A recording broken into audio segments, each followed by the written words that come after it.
أعوذ بالله من الشيطان الرجيم بسم الله الرحمن الرحيم تبارك الذي بيده الملك وهو على كل شيء قدير الذي هلك الموت والحياة ليبلوكم أيكم أحسن عملا وهو العزيز الغفور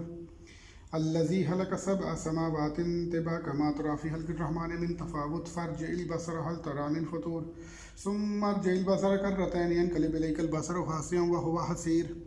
ولقد زينا السماء الدنيا بمصابيح وجعلناها رجوما للشياطين وأعتدنا لهم عذاب السعير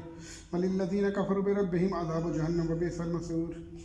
إذا ألقوا فيها سمعوا لها شيئا وهي تفور تكاد تميز من الغيظ كلما ألقي فيها فوج سألهم خزنتها ألم يأتكم نذير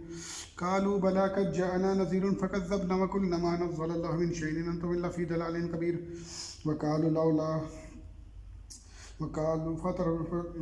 فقالوا كنا نسمع نقل ما كنا في السابس فاعترف بذنب فسوف الإسراء سر إن الذين يخشون ربهم بالغيب لهم مغفرة وأجر كبير وأسروا قولكم واجهروا به إنه عليم بذات الصدور ألا يعلم من هلك وهو اللطيف الخبير هو الذي جعل لكم الأرض ذلولا فامشوا في مناكبها وكلوا من رزقه وإليه النشور أأمنتم من في السماء أن يخسف بكم الأرض فإذا هي تمور أم أمنتم من في السماء أن يرسل عليكم حاسبا فستعلمون كيف نذير ولقد كذب الذين من قبلهم فكيف كان نكير ولم يروا إلى الطير فوقهم صافات ويقبضن ما يمسكهن إلا الرحمن إنه بكل شيء بصير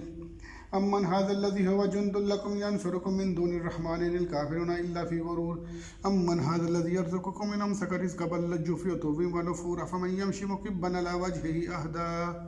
أهدى أمن يمشي سويا على صراط مستقيم قل هو الذي أنشأكم وجعل لكم السمع والأبصار والأفئدة قليلا ما تشكرون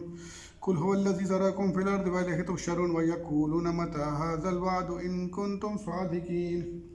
قل إنما العلم عند الله وإنما أنا نذير مبين فلما رأوه زلفة سيئت وجوه الذين كفروا قيل هذا الذي كنتم به تدعون قل أرأيتم إن أهلكني الله ومن معي أو رحمنا فمن يجير الكافرين من عذاب أليم قل هو الرحمن آمنا به وعليه توكلنا فستعلمون من هو في ضلال مبين قل أرأيتم إن أصبح ماؤكم غورا فمن يأتيكم بماء معين